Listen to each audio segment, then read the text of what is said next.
Twin tower के भ्रष्टाचार को लेकर के गोदी मीडिया के तमाम एंकर जो हैं वो नाचते गाते हुए दिखाई दिए। जहां कई बड़े दिग्गज एंकर उस समय फील्ड पर मौजूद थे जो ये बताने से गुरेज नहीं कर रहे थे कि साहब देखिए, भ्रष्टाचार के खिलाफ मोदी योगी जी की बड़ी जीत, एक ऐतिहासिक पल आ रहा है। उस ऐतिहासिक पल को पल पल की खबर के साथ हम लोग लगातार आपके जरिए पहुंचा रहे हैं। कुछ इसी तरीके से करते हुए बंदरबाट गोदी मीडिया के एंकर नजर आए। कुछ ऐसे रिपोर्टिंग करने लगे कि साहब देखिए, लाल वायर काटेंगे तो बम फटेगा, हरा वायर निकालेंगे तो ये होगा, काला वायर निकालेंगे तो ये होगा। तमाम फिलॉसफी समझाई जाने लगी ट्विन टावर को गिराने की। तो कुछ एक ऐसे भी थे जो इस तरीके से दिखाने लगे कि साहब वो देखिए, ट्विन टावर दिख रहा है, ट्विन टावर किसी भी वक्त जो है अब जमींदोज हो जाएगा। जमींदोज होने के बाद क्या होगा, क्योंकि ये तो भ्रष्टाचार की बड़ी जीत है जिसका श्रेय भारतीय जनता पार्टी के ऊपर बांधते हुए कुछ गोदी मीडिया के चाटुकार पत्रकार नजर आए। और जब गोदी मीडिया के चाटुकार पत्रकारों ने इस हरकत को अंजाम दिया तो वो तस्वीरें अब लोगों के सामने आ चुकी हैं जहां सुपरटेक के मालिक आर.के. अरोड़ा और भारतीय जनता पार्टी के संबंध जो हैं वो खुल करके जनता के सामने हैं। जहां सुपरटेक के मालिक आर.के. अरोड़ा ने भारतीय जनता पार्टी को 12 करोड़ रुपए दिए और 12 करोड़ रुपए दिए जाने के बावजूद भी भारतीय जनता पार्टी जो है वो ट्विन टावर को गिरने से नहीं बचा पाई। यानी कि जो भ्रष्टाचार से पैसा बनाया गया वो पैसा गया भारतीय जनता पार्टी के पास में। अब आप कह रहे होंगे कि हवाई बातें हैं, सुपरटेक की जो कंपनी है उसने पूरी जो लेटर है वो सार्वजनिक कर दिया है। लेटर आप स्क्रीन पर देख रहे हैं जहां 5 करोड़ रुपए यानी कि 2014 से लेकर के 2017 तक सुपरटेक की कंपनी जो है वो भारतीय जनता पार्टी की झोली में 1-2 करोड़ रुपए लेकर के पैसे डालती रही। और जो सबसे आखिरी पैसा दिया गया वो था 2016 से 17 के बीच में, जहां सुपरटेक ने भारतीय जनता पार्टी को 5 करोड़ रुपए दिए। इसके बारे में गोदी मीडिया नहीं बताना चाह रहा है। पूरा मामला क्या है, एक बार इस रिपोर्ट पर नजर डालते हैं, क्योंकि इस रिपोर्ट के जरिए यह भी सामने आ रहा है कि जिस जगह ट्विन टावर को गिराया गया वहां भव्य राम मंदिर बनना चाहिए तो भव्य कोई दूसरा मंदिर बनाया जाना चाहिए। क्या तस्वीरें निकल करके सामने आ रही हैं, एक बार रिपोर्ट पर नजर डालते हैं। सुपरटेक लिमिटेड ने साल 2017 में भाजपा को 5 करोड़ रुपए दर्ज दिए हैं। कहने की जरूरत नहीं है कि भ्रष्टाचार की इमारत भले गिर गई, सुपरटेक ने सभी निवेशकों के पैसे नहीं लौटाए हैं और जिनके लौटाए हैं उनके सफेद पैसे ही, काले का तो कोई हिसाब ही नहीं होता है। अगर आप समझ रहे हैं कि बिल्डिंग गिराने से भ्रष्टाचार खत्म हो गया या जीरो टॉलरेंस है तो ये नोट कर लीजिए कि ये और पीएम केयर्स में किया गया दान सफेद धन है। काला धन तो छोटी पार्टियों और भ्रष्ट अफसरों के पास ईडी सीआईडी बरामद करती है जिनके पास रखने की जगह भी नहीं है। और शाहरुख खान के बेटे से वसूली के मामले की जांच नहीं होती है। हालांकि ये सब अलग मुद्दे हैं। अभी तो आप ये सूची देखिए, इस सूची में सड़क बनाने वाली एक कंपनी है modern road makers private limited ने 2014 से 15 में 8.5 करोड़ रुपए देकर देश में सड़कों का जाल बुनने का ठेका लिया हुआ हो तो कोई आश्चर्य नहीं होना चाहिए। आप जानते हैं कि बाद में 6 लेन की 1 किलोमीटर सड़क को 6 किलोमीटर कहा जाने लगा। करोड़ रुपए से ज्यादा देने वालों के नाम ऊपर की सूची में हैं। देखिए और जानिए। और यह पीएम केयर्स का विवरण नहीं है। दान देने वालों में भाजपा नेता की कंपनी लोधा बिल्डर्स भी है और Nirma washing powder Nirma limited के नाम भी 5 करोड़ रुपए 2020 से 21 दर्ज है।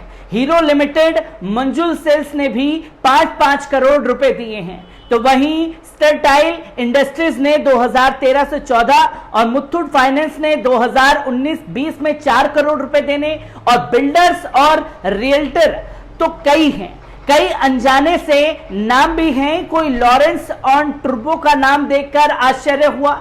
सूची देखकर ऐसा लगता है कि चंदा भले स्वेच्छा से दिया गया हो, पर जिसकी बहाना मरोड़ी गई हो।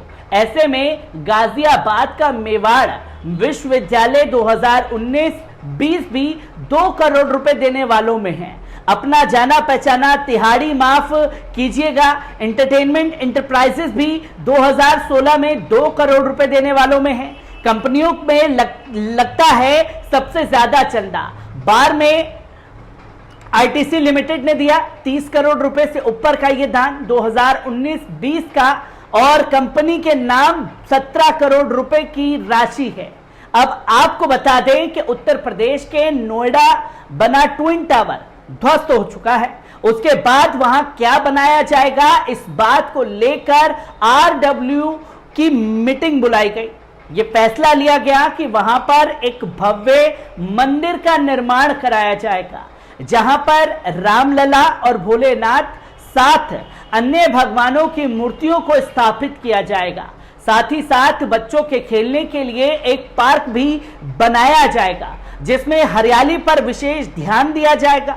आरडब्ल्यू ने मीटिंग कर इस बात पर फैसला लेने वाली बात कही है, और यह कहा है कि सभी सोसाइटी वाली वासियों भी यही मर्जी है।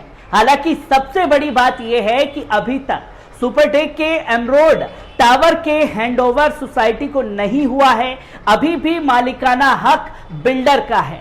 अगर बिल्डर वहां पर किसी तरीके का कोई भी कंस्ट्रक्शन करता है तो उसे 2/3 सोसाइटी वालों की सहमति लेनी होगी। आरडब्ल्यू के लोगों का कहना है कि सोसाइटी वाले पूरी तरह से आरडब्ल्यू के साथ हैं, और अगर इस पर फिर से कोई कानूनी लड़ाई लड़नी पड़ी तो वे तैयार रहेंगे। सोसाइटी की तरफ से वहां एक हरे भरे पार्क और एक भव्य मंदिर के लिए पहले से योजना बनाकर रखी गई है, और यह भी कोशिश की जा रही है कि जो पार्क बनाया जाएगा इसमें सबसे ज्यादा हरियाली, ताकि बच्चों को खेलने के साथ साथ बुजुर्गों को बैठने और टहलाने के लिए एक उचित स्थान मिल सके। ट्विन टावर के मलबे के निरस्तर सेक्टर 80 में बने सीआईडी वेस्ट प्लांट ने किया जाएगा। सेक्टर 80 सीएनडीडी वेस्ट मैनेजमेंट प्लांट में जाएगा। यह प्लांट रेमिक कंपनी चला रही है। नोएडा का रोजाना करीब 250 से 300 मैट्रिक टन मलबे का निरसन यही किया जाता है। अब इस प्लांट में ट्विन टावर के मलबे का निरस्तारण होगा। मलबा निरस्तारण के लिए इस प्लांट पर काम 2 शिफ्टों में होगा। प्रौद्योगिकीकरण के वरिष्ठ प्रबंधक आर.के. शर्मा ने बताया कि प्लांट की क्षमता 850 टन की है, लेकिन नोएडा में मलबा निकलने के हिसाब से निस्तारित कराया जाता है। अब 2 शिफ्टों में काम किया जाएगा, जिसके लिए मेन पावर को बढ़ाया जा सकता है। इस मलबे से टाइल्स, क्लिकर, ईंट और अन्य उत्पाद बनाए जाएंगे। रोजाना ट्विन टावर की साइट से 250 मैट्रिक टन मलबा डंपर के जरिए साइट पर पहुंचाया जाएगा। इसके लिए 20 डंपर लगाए गए हैं। प्रति डंपर क्षमता 10 से 12 मैट्रिक टन की है। एनजीटी के नियमों के पालन करते हुए इस मलबे को ग्रीन शीट और उस पर पानी डालकर ले जाया जाएगा, ताकि धूल नहीं उड़े। ट्विन टावर के ध्वस्तीकरण के बाद जो मलबा निकला है उसका आकलन करीब 20,000 मैट्रिक टन है। इसमें 52,000 मैट्रिक टन मलबा बेसमेंट और आसपास को भरने में काम आएगा। 28,000 मैट्रिक टन मलबे का निरस्तारण होगा। जहां तस्वीरें लोगों के सामने हैं कि किस तरीके से मलबे का भी पैसा सरकार लेगी और ट्विन टावर के मालिक से किस तरीके से चंदे के नाम पर 12 करोड़ रुपए लिए गए, ये भी तस्वीरें जनता के सामने हैं।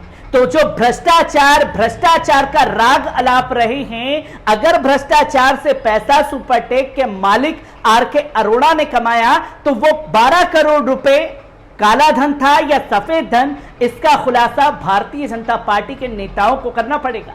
मैं ऐसी ही खबरों से आपको रूबरू कराता रहूंगा। दीजिए इजाजत, शुक्रिया।